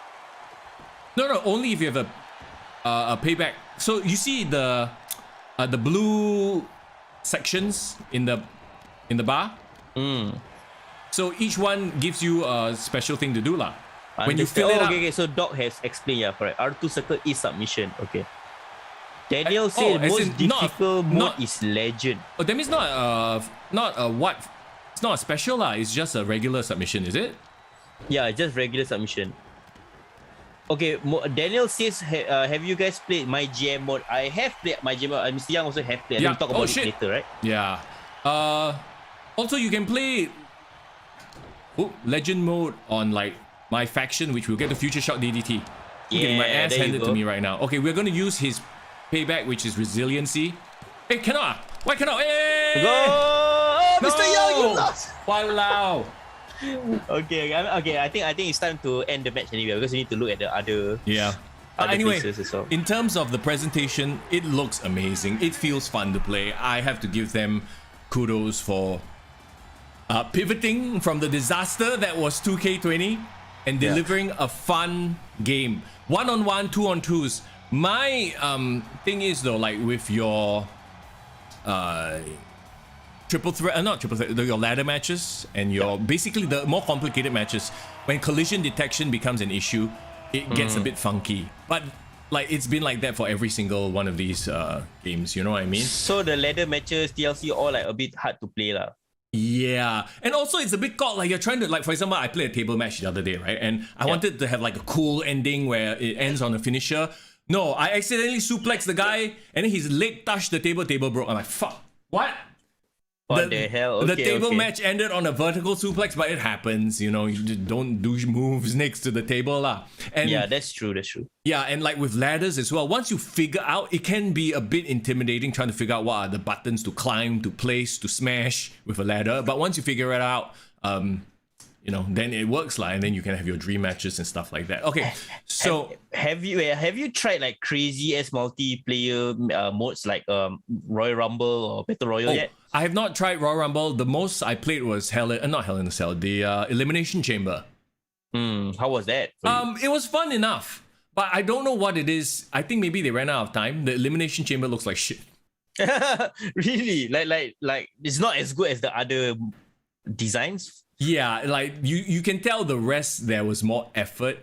And I mean, some of the wrestlers are the same. Like, you know, certain, like Lana looks a bit like shit. Maybe No, I could tell some models was not as much effort as other models. yeah, it's quite obvious, right? They spend less time on certain people, quote unquote, huh? Doc Yeah, says yeah. she had a bug last night where she pinned, but the ref not there, had to go and get the ref's attention got stuck on something else. He got distracted. Or unless the computer distracted him on purpose. Okay, let's not compare this with 2K20 because it's shit. But like so far, do you think it's better than 2K19? Yes, 100%. Even better than 2K19 where we actually enjoyed that game. Yes, I would say so. Nice. To be fair, I haven't played My Rise, which is the career mode, yet. But from what I've seen of it so far, it first of all, you have multiple branching storylines, so there's replayability. You can play it over and over again. You get to customize, create your own character. You can make yourself, whatever, which is exactly what we're going to do, right? Now there's two separate storylines for the men and the women. Remember, I think 2K19, they had a combined storyline, which actually I like. I actually enjoyed the storyline. Is it the BCW one? I can't remember BCW. Is it? Yeah, BCW one. I Yeah. remember, you started off as like a part of a indie promotion and you yeah. make your way to NXT and all that kind of stuff. Yeah. This one, I believe they just they just start you at the performance center. Okay. Hey, some questions here. Daniel asked, does the chamber match have entrances for superstars? Like, does it show the cutscene of them entering the chamber? Actually, I don't know. I don't remember. I might not have. I might have skipped entrances. We'll find out right now. Do you want to play? Yeah, let's Chamber. play Elimination No. Chamber. We don't have to play. Entrances on. Oh, if entrances on means can lah. Yeah, should be. So okay, I'll just randomly pick people. Okay. Okay, can, no problem. Okay, so Irvin asks, what does AEW need to do to top this in your opinion? Do a different game. Honestly, don't be this game. Be another, like, make it more arcadey, more crazy. Oh, you do see the entrance. Check it out. And check out the Thunderdome, bro. Yeah. Okay, first of all, I love the fact that they brought the Thunderdome. It looks actually really good, but do you see what I mean by the Elimination Chamber looks a bit shit? It's a bit, how to say, like a bit bare bones. Yeah. But So- okay, I need to see it once they go into the chamber. So now I'm just waiting. There you go. So we got Xavier Woods, who is also injured, if I'm not mistaken. What New Day is just poor things, yeah. Time for Kofi Mania 2.0, bro. Oh god. In my opinion, right, and I know AEW won't do this because they already released a my GM or general manager game, right? AEW GM. Oh, there you go. Okay, now, what happened to all the colorful things on the top, on the rooftop of the chamber? Don't have, like I said, a very bare bones. So okay, what I see is, you know, like how when you create your entrance, you can split it into 3 sections. So there's stage, ramp, ring, right? Yeah. So stage and ramp will remain the same. I guess when it comes to Elimination Chamber, this part, it will be just, you know, you looking a little bit more serious because you're going inside the chamber. Like, don't you think they did a pretty good job with the Thunderdome? Yeah, bro, really good job. And I love that the fact that they actually had the developers be part of the Thunderdome audience. Yeah. Bro, Yeah, I think, okay, when I'm just thinking about what would make AEW's game better. look at how good Lashley look. But his face a bit like, what? Okay lah. Why does it look like him? Oh, the eyes are a bit weird, I have to say. Okay, there are 2 things about the facials. The eyes are a bit like, some of them are quite cockeyed, I don't know why. And the faces are dead. Dead lah, like no emotion, is it? Doc brings it up. The eyes are dead, the facial expression. Like when I could literally have somebody in a chokehold and then their face like, Okay. Yeah, they need to show a bit of oh shit. We just hang on. Or what? Bro, hang on. We had a bit of a stuttering audio issue. What did you say? Oh no, what I'm saying is like they need to have more facial expressions when they're in peril. Yeah. Tova Kim brings up the camera movement being fantastic. It is. So I don't know if you notice. We'll just skip the rest. But when you watch the match, right, it's way more zoomed in than before. So you really get a feel of the action. And apparently the camera follows you if you go out of the ring, right? It doesn't show the ring as well. Yeah. So everything in terms of the presentation has been incredible for this game. That's why I say it's one of the best games. Nice. One thing I want to say was like the great thing about WWE's match play, right, is that they have so many match options. Was there any match option that you wish was in the game that isn't in the game? Like match stipulations? Not really. Or match types? But bro, call me old-fashioned, man. But I don't need gimmick shit. Oh, to have there fun. you go. Like, Look at Roman Reigns walking with the belt though. Okay, there you go. Okay, hang on. Let me check the audio. Guys, let me know if there's any audio issues, okay? Because things are starting to lag on my end a little bit. It's fine on my end. Yeah, you think so? Okay, cool. Yeah. Let me restart that. So anyways, so this is how it starts. As you can see, it just kind of follows the action a little bit. Once in a while you pull it. But do you get what I'm saying by like, the cage doesn't look impressive? Yeah. Is Hell in a Cell much better? Yes, but it's a bit annoying to try to, I haven't figured out how to throw people out. Okay. And there's no breaking from the top of the roof and like them dying, right? God, I'm sure have. They can't remove that. I mean, Yeah, come that's on, like man. my favorite thing about Hell in a Cell, man. Okay, I think we should dive into my GM because that's the thing I really want to talk about. Okay, so my GM mode. Okay, before we do that, let's talk about the rest. I know my GM is very much anticipated, right? Showcase mode is the type of mode you play once. It is very fantastically done, by the way. If you haven't seen me play it on my Twitch channel, I'll play on Tuesday as well as Friday. So basically, this year's Superstar Showcase is Rey Mysterio. You will play through his key matches in his career. And what they do, really cool, you have to like fulfill certain stipulations, objectives during the match, like Irish whip Eddie Guerrero into the corner. So when you do that, that activates a cutscene. And then they will very stylishly transition from the game into the footage of the match. I don't know, have you played Showcase Mode yet? I played at 2K19 with Daniel Bryan. Oh, okay. But this one, have you played?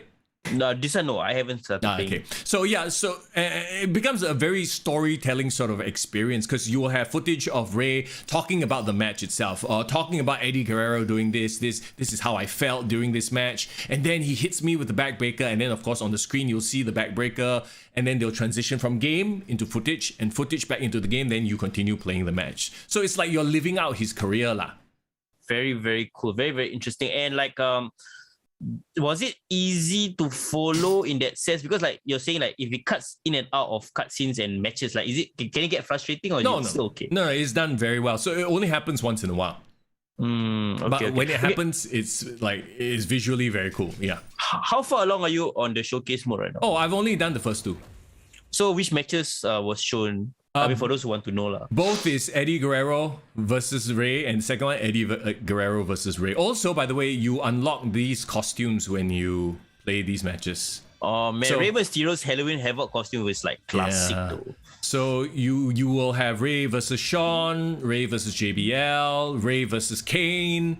I mean, some of the matches are a bit like, what the fuck? It's probably yeah. because you can't get every wrestler he's ever wrestled in there lah. But there's also, I won't spoil anything, but there's one more secret match at the end where you can unlock a secret character. Okay. I'll wait for that. But so far, like it's very, very promising because a lot of people actually, when I put on the poll on our IG, they really want to play in order. Number 3 is showcase mode. Number 2 is GM. Number 1 is My Rise. Okay, so I'm not surprised with My Rise. My Rise, once I start into it, because like I said, I haven't really dived into it. From what I've seen though, with My Rise, it's the same as the career mode in the previous 2K games, which I enjoyed all the way, by the way. Yep. You can create either a man or a woman. You have choices. You can start rivalries. You can go SmackDown, NXT, and it'll follow your story through there. And it's unique, right? It's not unique. like just one size fits all, right? Yeah, and also apparently, here's the thing though, like this was done during the pandemic era, so some of the voice recording you can tell they record at home. Is it so it's like echoey and shit like that? I saw a clip of Edge cutting a promo, and it sounded like he was recording on his iPhone in his toilet. It sounded so my bad. God. Like it takes you out of it, I suppose. But I mean, bo pian lah. You know what you're gonna do. Yeah, right? yeah. Okay, before we dive into my GM, my faction, bro, I'm not too familiar with this. Can you explain more about what this is about? If you've ever played the NBA 2K games, they have this thing called My Team. It's essentially that. Or EA Sports, you know, FIFA Ultimate Team? Yeah. That's what it is. So it's their attempt at making you pay money lah, essentially for a card, quote unquote, a card game. So I can show you what's going on in my faction mode. Hang on. So essentially, you create your own faction with like superstar cards, like yes. So you will get different tiers of cards. It's RNG, so it's gacha, right? So it's just like any card game. Let's say you open they give you a starter pack. I picked NXT, so I got a gold tier Tommaso Ciampa, for example. Some cards you can upgrade to a higher tier. Some cards they are stuck. So how do you upgrade it in game without spending money then? You just have to like grind the points. Okay. I mean, thankfully, from what I've heard, right, it's not so bad. Like the amount that you need is not so high that you are forced to buy. See? Yep. So I daily login bonus. I got side plates. I got a pack, Superstar Series 1. Check it out. Let's go open. Unopened Right. packs. So you get packs of cards, right? Boom, there you go. Who did I get? Oh, come on. Give me the streamer luck. Give me the YouTube luck. Let's go. Come on, dope. Oh, look like fucking Mortal Kombat there. Finish him. My faction. All right, so what cards do we have? Oh, very nice, huh? The the cutscenes. The transitions. A silver Jimmy Uso. All right, what else? Meh. 63 only. A bro. What? Fuck off lah. Fuck off. Throw away, bro. Throw away. Bronze Tucker 51. What a shit card. Oh, gold side plate. Oh no. No, I What already does had. side plate mean? Okay, I'll show you later. Okay. Cosmetics are basically Okay. wallpaper. Oh, lame, yeah. I got Also, like the side plate of the your design of your logo for your faction, is it? yes. I think you'll appreciate this. Hang on, let me show you. My faction is called KTDG, Kick to the Gut. So this is my current faction right now because I bought I bought the NWO edition, right? So I got like Hollywood Hogan, Scott Hall, Kevin Nash, Eric Bischoff. Okay. So you actually get to create two factions, one for the men, one for the women, or you can mix it up? Yes, you have men's and women's division. Okay. So you can't like pick 3 guys and 1 girl, that kind of thing. Oh, no. You need 4 per team lah. So you'll take these characters into your matches, for example. So you see the matches here, you got Proving Ground, Faction Wars, Weekly Towers. So like most handphone games, there are several modes. So Proving Ground is you just run a series. This is like the starting playground, right? You essentially play... is it all 4-on-4 matches? No. It's 1-on-1. So for example, NXT 1, like I have to play out of my group a tag team match versus Brian Kendrick and Arya Davari. Oh, okay. I get it. So it's like certain objectives that you need to fulfill, and you can pick and choose either one of your faction members to do it lah. Yeah. Oh, so this, I guess you have to use an entire faction, like 8-man elimination tag right here, you see? And you grind MF or my faction points. If you don't want to grind, you can pay real money, get VC, and VC unlocks you packs as well. So you can get more characters. You can pray and hope for better characters, that kind of thing. Finishing these chapters also get you cards. For example, if I finish this chapter 2, you get an Amethyst Bianca Belair. What does that mean? A higher level Bianca Belair, like you see, 81. Even higher than gold lah. Yeah. So I can't remember what their ranking system is lah, but they have like bronze, silver, gold, amethyst, emerald, and diamond or some shit. You know they try to sell crypto.com, bro. That's all. So that's my faction. A lot of people like roll their eyes when they see like, oh, this is gacha, them trying to make a buck, right? So far, I will say that it's not like oppressively bad. You know how the better, reasonable ones. Yeah, like a lot of people complain about EA and their microtransaction habits, like loot boxes is very bad. I haven't played Ultimate Team, but I have heard only bad things. Like they basically force you to buy cards and packs. If not, you get shit players. People spend like monthly amounts for like 200 a month just to keep. Yeah. It's stupid, bro. Yeah, so there you go. That's my faction. If it's something that you're into, and honestly, I can see myself getting into it because it's not storyline based. It's just you pick up and play and build. It's a game within a game lah. Yeah, but also just be mindful. You might be wasting money on that one. Okay, that's true. Let's talk about my universe. Not my universe. Universe, right? It's the same as the previous universe games. Where is universe mode in this screen? I don't see it. Right behind my face. Oh, okay. Yeah. Okay, universe. Okay, it's covered up. Yeah, it doesn't have a cool character or logo. It just has that weird logo. It's the same as the old universe modes where they give you a sandbox. You can completely customize what shows happen on what day with what roster. So honestly, if you want a true sandbox experience, universe mode is your mode. Sandbox, when you say it's like really open world, you can do whatever you want with your shows and matches. I wouldn't say open world in that, like open world implies you can walk around backstage. No, it's like you are ultimate booker, like you are best booker 2022. You can do whatever. You can set the cards, you can set the shows, weekly shows, so you can simulate your entire fantasy league. But if you do that, like, is the AI smart enough to like push rivalries forward, or like what's the end goal then? No, there is no end goal. Like any simulation, this season you play until you die. Until you die. You play until you die, bro. There's no end goal. I die from just sitting at home 12 hours a day. Yeah, playing. So like I used to play universe mode on 2k19 endlessly because you can just like, you don't like the rivalry that the PC or the computer created for you. You create your own, you know.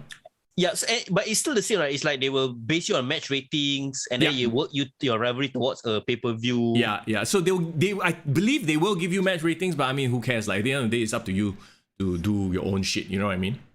So okay, some people always have kind of compared, and they say like, is it redundant to have GM mode if you have My Universe mode, or should you just combine both things together? Okay. What's your thoughts on what they said? I see the need to split both.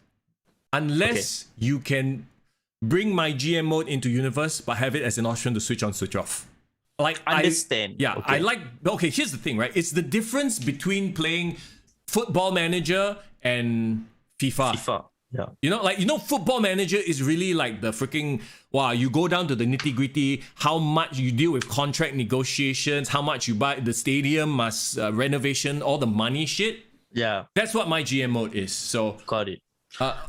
did you chuckle when you realized Drew Gulak was a tutorial guy? Like, Drew Gulak is getting more screen time on the game than in real life. Bro, do you realize everything made sense when he started talking on the as the tutorials, right? Yeah. You see every single WWE 2k game announcement or social media post, he's always commenting. Oh, so that's why lah.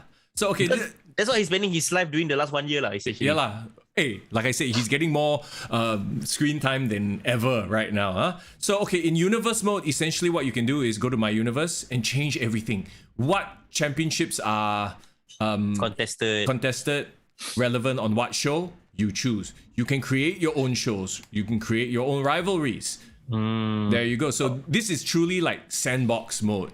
Edit shows. There you go. See? Monday Raw, Tuesday SmackDown, NXT. Freaking you can put AEW here. You can put CZW. Create your own. New Japan, Singapore Pro, Grapple Max. All you can create. All you need to do is upload the logos, which you can as well. So like Universe mode to me is going to be the one that gives us the most amount of leeway in doing whatever the hell we want. Interesting, this concept, this term of sandbox. I think I've only started hearing it when I was reading reviews of 2K. But what are the examples of sandbox modes in other games? Can you tell us? Minecraft, Okay. Conan X. There are a lot of Minecraft. Like gamers know this. The gamers in chat, throw in some examples as well. Like, but there are so many examples of sandbox games where you're essentially playing God.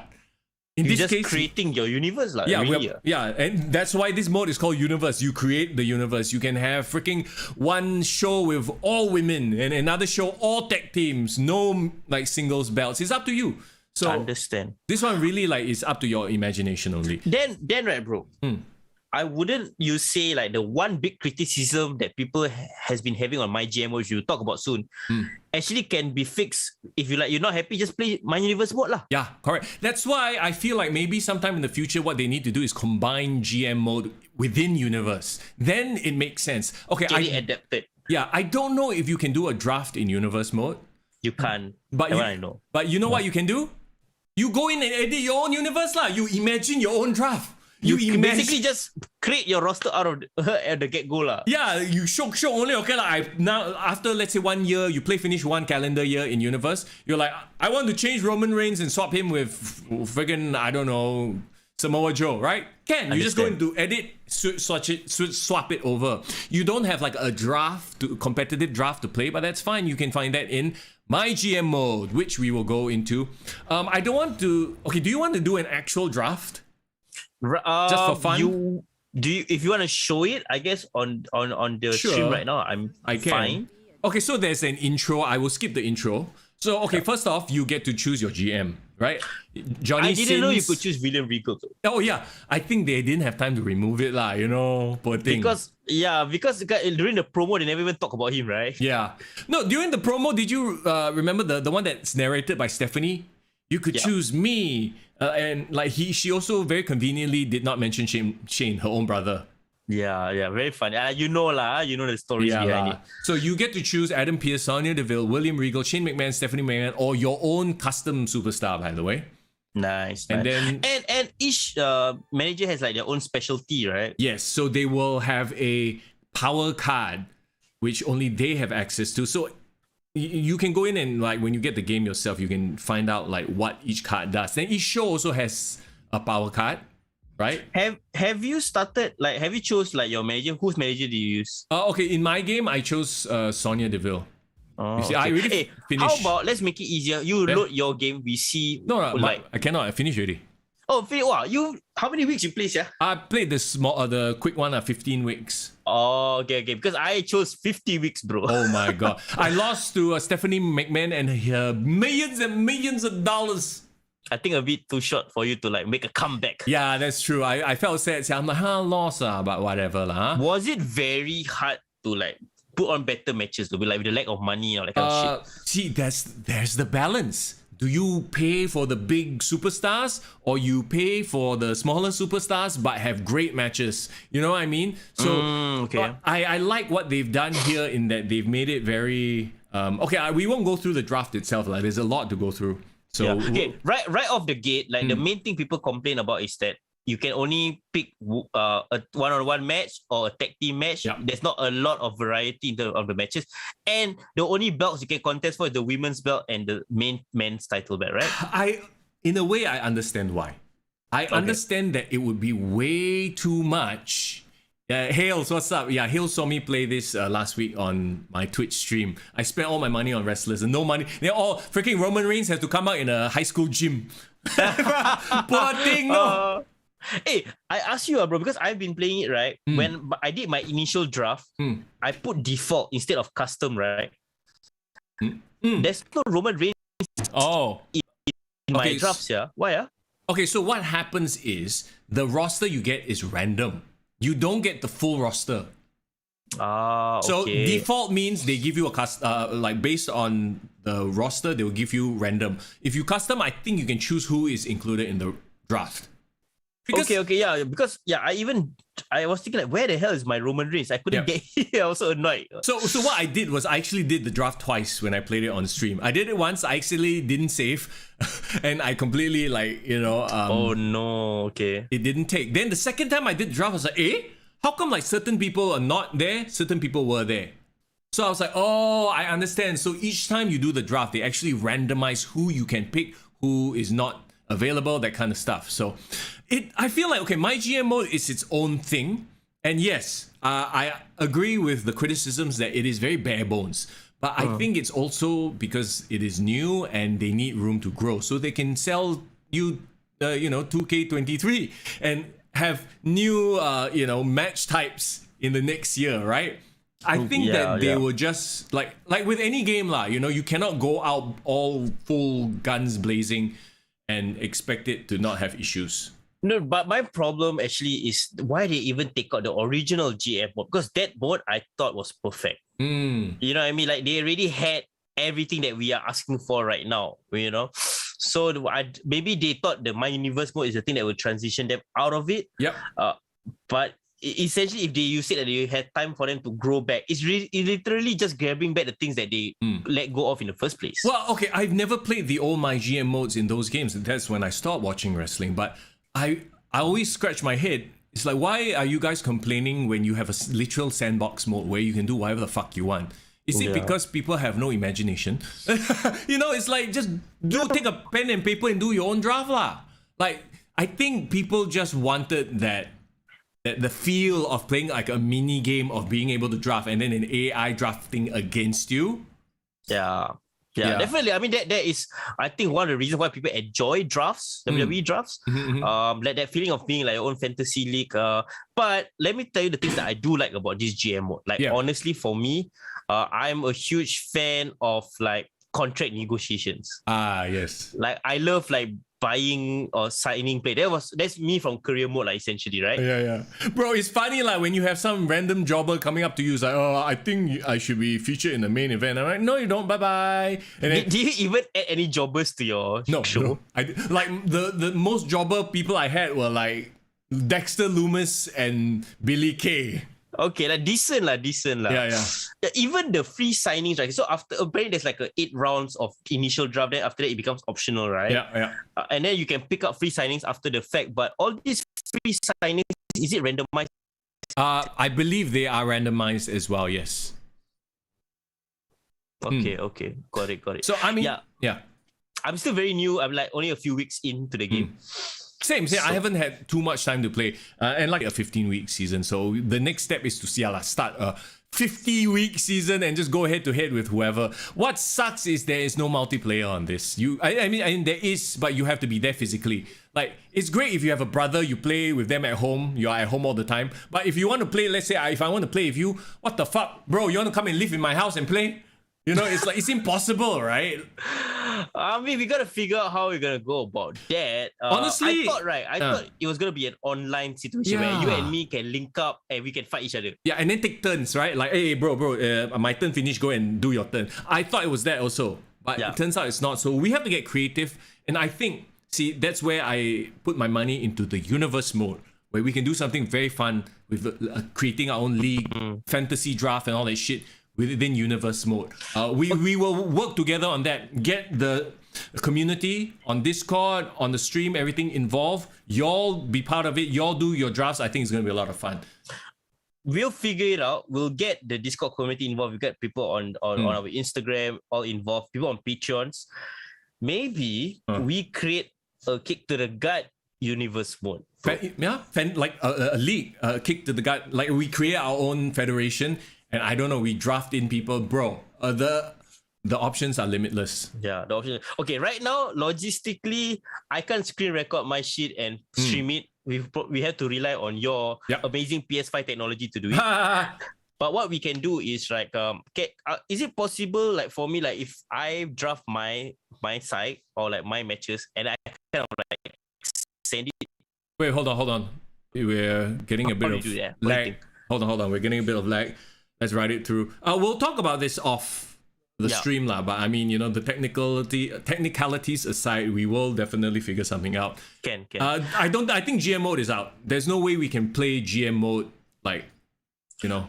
We recreate GM mode in universe mode. Yes. I think that's the best way. Yeah, that's the only way we can do it. And then it would make sense. Okay. We'll talk about this offline, but just to wrap up, like overall, your thoughts on the WWE 2K, what's the good things, pros, what's the cons, and what modes will you be playing the most? I feel like I will be playing. See, here's the thing. You're asking a me in 2022. If you are asking a me when I was still in school, I would be playing the fuck out of universe mode because I would have so much time to craft my own universe. I would have like my Raw would have this. You know what I mean? Like Sims mode. Sims, yeah. Like I love sandbox shit, but realistically, at this point in my life, I might actually play more my faction mode than anything. And like, you know, because it's a game with it. Really, my faction, that's interesting. Bro. Only after I finish my Rise. I want to finish the storyline. I want to finish my showcase to unlock all the stuff. So just to put a bow on it, it's definitely for a wrestling fan, and even if you're a wrestling fan from the past, you will definitely find value in this game. I don't know if you need to get the NWO pack. Just get the regular version. It's fine. You know, okay. But I will give it like 2 thumbs up. Like if you want me to give it upon 10 grading, I will give it 8.